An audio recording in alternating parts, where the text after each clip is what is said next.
क्या आपने जगन्नाथ जी का कभी आलिंगन करके दर्शन किया है? करना चाहते हैं तो सुनिए।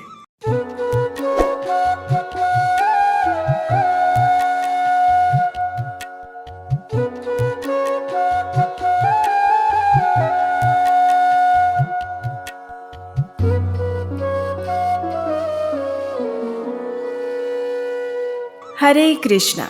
आज पृथ्वी देवी थोड़ी उदास थी, जैसे सुख का सूर्योदय ढलने जा रहा था और पापमय रात्रि का प्रारंभ हो रहा था। न जाने कितने महीनों सालों तक उन्हें इस बोझ को ढोना पड़ेगा। न जाने कब उस नंद किशोर के नन्हे से कदम दोबारा उनकी गोद में पड़ेंगे।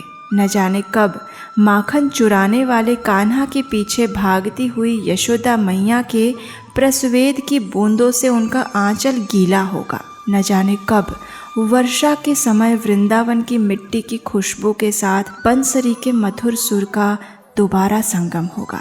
और न जाने कब गोवर्धन की कंदराओं में ग्वाल बालों की हंसी ठिठोली की गूंज फिर एक बार कानों में पड़ेगी।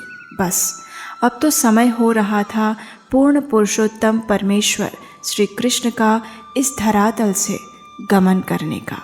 अपनी लीला समेटते हुए श्री कृष्ण के चरण अभी अभी ही तो इस धरातल से अदृश्य हुए थे और उसके कुछ ही समय में पृथ्वी देवी के आंचल में एक अनजाना और अनचाहा भारीपन आ गया था। और क्यों नहीं आता? आखिर कलयुग जैसे महाविनाशक और काल रात्रि के समान एक लंबे अरसे का उदय जो होने जा रहा था। इस समय में न जाने कितनी बार धर्म की क्रूर रूप से हत्या होने वाली थी, कितनी ही बार चरित्र और संस्कार का उन्मूलन होने वाला था और न जाने कितनी बार वैदिक सभ्यता को कुचला जाने वाला था। पापमय पर्वतों के बोझ से दबी हुई पृथ्वी देवी की सिसकियां कौन सुनने वाला था? आखिर कौन था जो इस घोर कलयुग में भी उनके ऊपर कृपा की वर्षा करके उनके अस्तित्व को जीवित और आंचल को स्निग्ध रखने वाला था? वो और कोई नहीं बल्कि इस कलयुग के जीवों का उद्धार करने के लिए प्रकट होने वाले पतित पावन जगत के नाथ स्वयं जगन्नाथ थे। और ये वही दिन है जब इस धरातल पर जगन्नाथ जी का प्राकट्य हुआ था, यानी ज्येष्ठ मास की पूर्णिमा अर्थात आज का दिन। जब राजा इंद्रद्युम्न की प्रार्थना को स्वीकार करते हुए स्वयं जगन्नाथ जी प्रकट हुए थे, तब उन्होंने स्वयं राजा को कुछ निर्देश दिए थे और उन्हें इस प्रकार कहा था, हे राजा, ज्येष्ठ मास की पूर्णिमा मेरी जन्म तिथि है।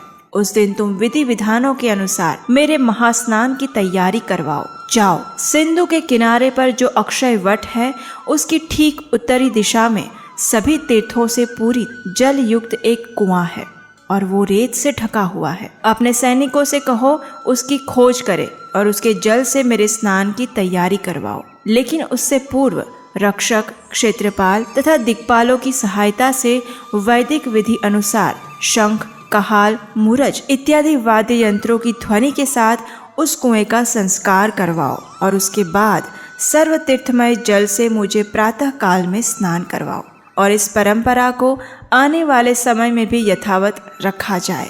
बस जगन्नाथ जी का यही आदेश यानी स्नान यात्रा महामहोत्सव। और राजा इंद्रद्युम्न स्वयं इस यात्रा का आयोजन किया करते थे। ब्रह्म पुराण में भी ज्येष्ठ पूर्णिमा के दिन कृष्ण स्नान उत्सव आयोजन का वर्णन पाया जाता है। तो ये है स्नान यात्रा के पीछे छिपा इतिहास और स्नान यात्रा यानी भगवान जगन्नाथ जी का जन्मदिन।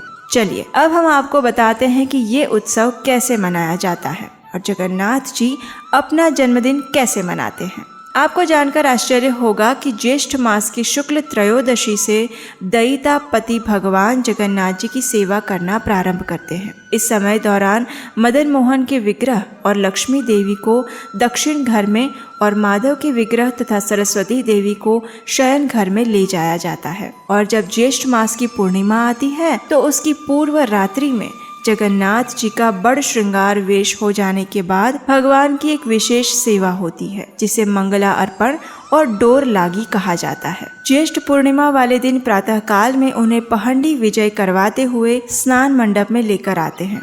उसके बाद उनके विजय विग्रह मदन मोहन को भी इसी स्नान मंडप में स्थापित किया जाता है। उस समय जो जगन्नाथ जी ने आदेश दिया था उसके अनुसार सर्व तीर्थमय कुएं से 108 सुवर्ण घड़ों में जल भर के लाया जाता है और इसी जल में चंदन, कर्पूर इत्यादि सामग्री मिलाकर उसका अधिवास करते हैं और भगवान के स्नान हेतु पानी तैयार किया जाता है।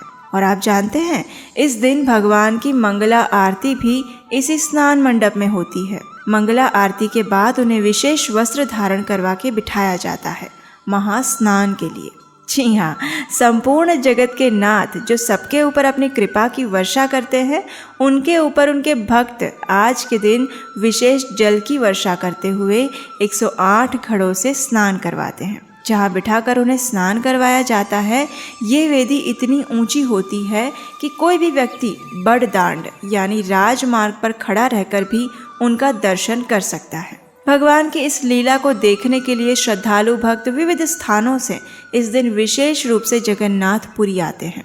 स्नान के पश्चात जगन्नाथ जी को एक विशेष गजवेश या हाथी वेश में सुसज्जित किया जाता है। उस समय सभी लोग भगवान के नजदीक जाकर एवं उन्हें आलिंगन करके दर्शन कर सकते हैं। और आप जानते हैं कि ये वेश उन्हें क्यों पहनाया जाता है? उसकी कथा अगर आप चाहेंगे तो हम अगली कड़ी में आपको जरूर सुनाएंगे। उसके लिए आपको नीचे कमेंट बॉक्स में हमें बताना होगा। तो इस प्रकार जगन्नाथ, बलदेव और सुभद्रा जी का महास्नान अभिषेक होने के बाद वे 15 दिन के लिए अनावसर में चले जाते हैं, अर्थात उस समय जगन्नाथ जी बीमार पड़ जाते हैं। अब इतना स्नान करेंगे तो बीमार नहीं होंगे क्या? नहीं, वास्तव में ये भी भगवान की एक लीला का हिस्सा है। जब वे अपनी पत्नी लक्ष्मी देवी के साथ एक आदर्श पति की तरह समय व्यतीत करते हैं और 15 दिन बाद जब वे बाहर आते हैं तो सर्वप्रथम नेत्रोत्सव किया जाता है और फिर रथ यात्रा। तो यदि आप इन सभी उत्सवों के विषय में अधिक जानना चाहते हैं तो हमें नीचे कमेंट बॉक्स में जरूर बताइए। और आपको नहीं लगता कि आज तो भगवान जगन्नाथ जी का जन्मदिन है, तो आज कम से कम आपको उन्हें अपने घर पर आमंत्रित करना चाहिए। वैसे क्या आप जानते हैं जगन्नाथ जी को आपके घर में आमंत्रित करने से आपको क्या लाभ प्राप्त होगा? तो सुनिए। सबसे पहला और महत्वपूर्ण फायदा है कि लक्ष्मी देवी को आप बुलाएं तो वे अपने पति के बिना अकेली शायद ना आए, लेकिन यदि आप जगन्नाथ जी को अपने घर पर बुलाते हैं तो लक्ष्मी देवी अपने आप ही आपके घर में आ जाएंगी।